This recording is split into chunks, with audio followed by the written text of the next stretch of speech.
Good morning student.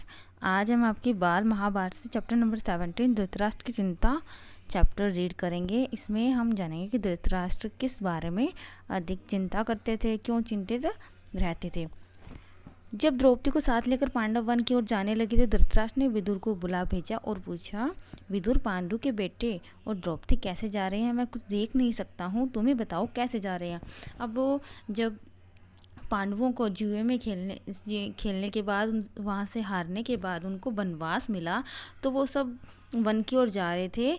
तो जब वो जा रहे थे तो धृतराष्ट्र ने विदुर को कहा कि वो कैसे जा रहे हैं, मुझे तुम बताओ, मैं नहीं देख सकता, तुम बताओ कैसे जा रहे हो। फिर तो विदुर ने जवाब दिया, कुंती पुत्र युधिष्ठिर कपड़े से चेहरा ढककर जा रहे हैं। उन्होंने अपना चेहरा ढका हुआ था।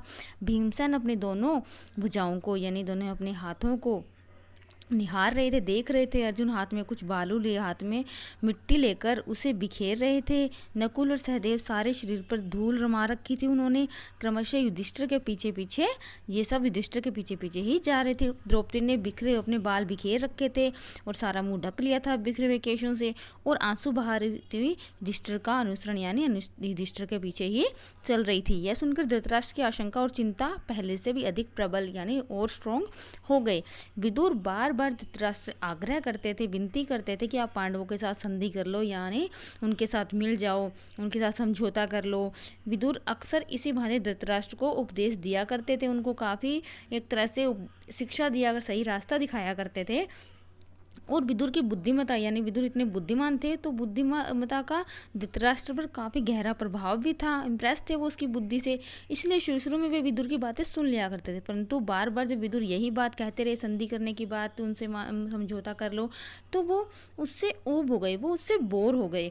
एक दिन विदुर ने फिर वही बात छेड़ी तो धृतराष्ट्र झुंझला गए कि बात सुनते सुनते। वो बोले, विदुर, मुझे अब तुम्हारी सलाह की जरूरत नहीं है, अगर चाहो तो तुम भी पांडवों के पास चले जाओ। उनको गुस्सा आ गया था, उन्होंने यह बात विदुर को बोल दी। धृतराष्ट्र एक अगर बड़े क्रोध के साथ विदुर के उत्तर की प्रतीक्षा किए बिना, विदुर अब क्या कहेंगे, मैंने इतनी गुस्से में कहा है, तो इस चीज़ की उनका इंतजार उन्होंने नहीं किया और अपने अंतःपुर में चले गए। विदुर ने मन में कहा कि अब इस वंश का सर्वनाश निश्चित है। उन्होंने सोच लिया कि इस कुल का तो सर्वनाश खत्म ये होने वाला है। उन्होंने तुरंत अपना रथ जुतवाया और उस पर चढ़कर जंगल में तेजी से चल पड़े, जहाँ पे पांडव वनवास काल अपना व्यतीत कर रहे थे। विदुर के चले जाने पर धृतराष्ट्र और भी अधिक चिंतित हो गए। यानी एक चिंता उनकी पहले थी कि वो जा रहे हैं, कैसे जा रहे हैं, उनकी चिंता थी। अब विदुर भी चले गए, अब वो फिर और अधिक चिंतित हो गए। ये सोचने लगे कि मैंने क्या कर दिया, विदुर को भगाकर तो मैंने बहुत भूल कर दी। यह सोचकर धृतराष्ट्र ने संजय को बुलाया और कहा, संजय, मैंने अपने प्रिय विदुर को बहुत बुरा भला कह दिया है, इससे गुस्सा होकर वह वन में चला गया है। तुम जाओ, उसे किसी तरह समझा बुझाकर मेरे पास वापस ले आओ। धृतराष्ट्र की बात मानकर संजय जंगल में पांडवों के आश्रम में जा पहुंच गए। संजय ने विदुर से बड़ी नम्रता से, बड़े प्यार से कहा कि धृतराष्ट्र अपनी भूल पर पछता रहे हैं, आप यदि वापस नहीं लौटेंगे तो अपने प्राण छोड़ दें, कृपया अभी लौट आइए। तो उन्होंने विदुर से विनती की धृतराष्ट्र के बारे में।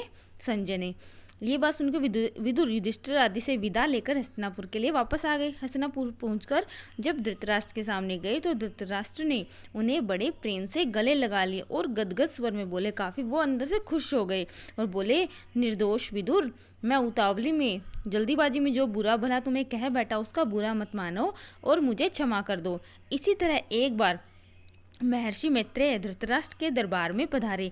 राजा ने उनका समुचित आदर सत्कार करके प्रसन्न किया, उनकी काफ़ी ज़्यादा आदर किया, उनका सम्मान किया। फिर महर्षि से हाथ जोड़कर पूछा, कुरु जंगल के वन में आपने मेरे प्यारे पुत्र वीर पांडवों को तो देखा होगा, वे कुशल से तो हैं?